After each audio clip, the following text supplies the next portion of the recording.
It's not often I get hooked into a game that's so addicting, so satisfying, so frustrating, and so chock full of mystery, secrets, and puzzles that leave me wondering if I am one flat earth convention away from being a conspiracy theorist. But Blueprints made me aware to be on the lookout for rich dead uncles, at the least.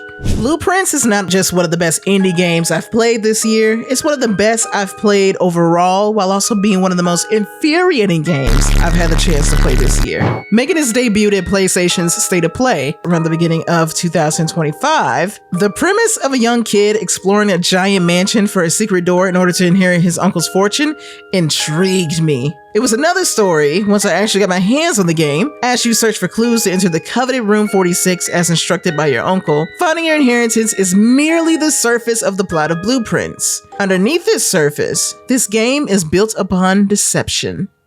For starters, this game brands itself as a puzzle game, but with the drafting mechanics and a plethora of clues regarding why is this massive estate strangely empty, strangely color-coded by the rooms, and designed to reset every day. This game is beyond your typical puzzle game and somewhere along the blended lines of a puzzle roguelite, a mystery puzzle roguelite. The biggest elements that contributes to the roguelike tag being slapped on this bad boy is the drafting pool mechanic. The drafting pool is the total amount of rooms that have been built for this mansion. Despite this mansion only being able to contain 45 rooms across 9 floors, or ranked as the game labels them, as well as 2 wings, or the sides of the mansion, with the west wing being the leftmost side and the east wing being the rightmost side. There are over 100 rooms that can be possibly drafted, some of them with bonuses like keys, coins, or gems, which are vital resources to progress into the deeper ranks or further into the mansion, and some of them with a perk or risk depending on the type of room. This extensive library of rooms allows for flexibility in drafting a path to the antechamber, aka where Room 46 is, aka the room where it happens. So I like that it keeps each run somewhat fresh and made me pay attention to the amount of doorways each room has for chances to draft more rooms in case I end up possibly drafting myself into a corner and need an escape room. See what I did there? But what if I told you, while there's nothing wrong with focusing on getting to the antechamber, that it shouldn't be the only goal?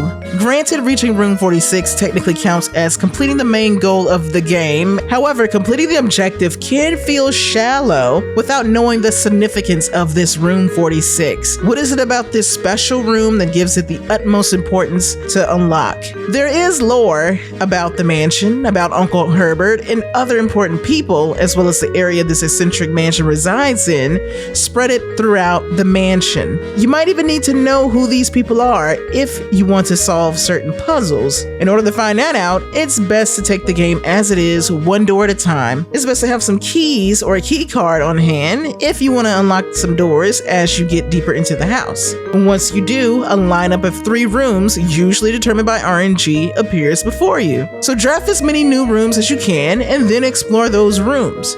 Draft rare rooms, however, and they will usually net better rewards, contain valuable information that's more so kept a secret Uncle Herbert entrusts only to you, or access to purchase or craft better items that would allow for a better run, or at least for today's run to give you a head start for tomorrow's run.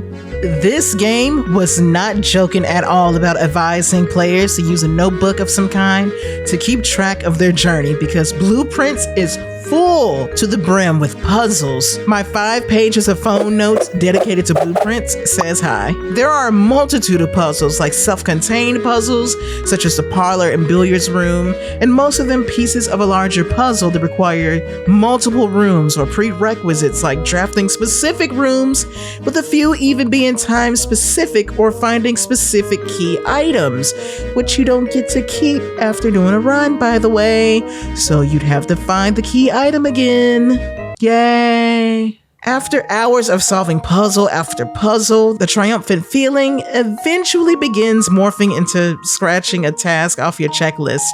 I wouldn't consider the amount of puzzles a problem, but I was quickly over how vague and occasionally absurd some of these puzzles can be. I started to grow indifferent towards the puzzles in this game. As runs and play hours increased, I realized that a degree of mental fatigue was starting to settle in the moment I kept frequenting the game's Steam forum and Reddit page for answers. I'm only human, okay? It's demoralizing seeing progress halted for about 2 to 3 hours because RNG just keeps cucking me, you know? Just when I think I'm doing great, bam! A dead-end room rears its ugly head at me. Even with the ability to mitigate RNG by strategizing room placements, you're still at the mercy of RNG. And at times, damn, can the RNG be pretty merciless. Though it's not the only merciless element in the game. Another irritating hindrance is the step counter. This counter in the corner right here is essentially the player's energy bar. Once your step counter reaches 0, the day automatically ends and your run, no matter how close you were to finishing a puzzle, finishes. Initially, the step counter didn't bother me considering I was new to the game and was going at a slow pace to venture through everything that I could possibly explore. By being able to find items like fruits or crafting rooms like the kitchen, dining room, bedrooms while in possession of a sleeping mask, is room combinations and strategies like this that can allow for you to regain steps that will lengthen your run. But see, the problem with this is that while all of these things are possible and exist in the game as mitigations, your run is still determined on all of these factors lining up, or some of them lining up. As you explore and unlock more secrets at the mansion, such as like permanent upgrades that continue after runs, those steps really start adding up with now having to backtrack. And despite me starting the day with 70 steps thanks to a permanent upgrade I unlocked, those 70 steps still felt like I had 50 steps as I approached late game. And again, with RNG, all it takes is a screw up to draft something like a gymnasium without a breaker room so that the loss of an extra step can be nullified, or what I've come to both appreciate and fear, the weight room, which cuts your total steps in half. Speaking of steps, the walking speed of the character is trash, bro. After about 20 hours in, I was already over the snail's pace, and holding down shift for the alleged run button was no better than a turtle's pace since the game considers that a stroll. I needed for Simon to move his ass to the point where his legs would need an oil change. So do yourself a favor, go to Nexus Mod and download the walking speed mod. This mod reaches up to 10 times the normal speed of the game, but I set the speed of my playthroughs around 3 times, which was perfect. The only downside to the mod is the speed does affect the speed of the game overall, which funnily kinda isn't even much of a bad thing since there's time-specific puzzles, and I definitely used it to solve a puzzle that required for me to wait about 2 or 3 in-game hours. And I have no regrets. All in all, Blueprints is a unique game that puts its own flavor on the roguelite genre by combining it with mystery and puzzle elements that introduces a new world of possibilities that gaming can go. I've never really played a game like this before, so it had no problems keeping my attention for 70 hours. At the same time, its roguelike elements can sometimes clash with the desire of wanting to solve puzzles without any time constraints or constraints at all, as dealing with RNG can make or break not just a run, but a player's enjoyment. I can personally attest that when I had runs that were smooth sailing, with puzzles being solved and discovering new information, I felt like a New York Knicks fan after Game 5. When the following run after those highs were incredibly short-lived with drafting myself into a corner, I also felt like a New York Knicks fan after Game 6. It's the same freaking crap. Every freaking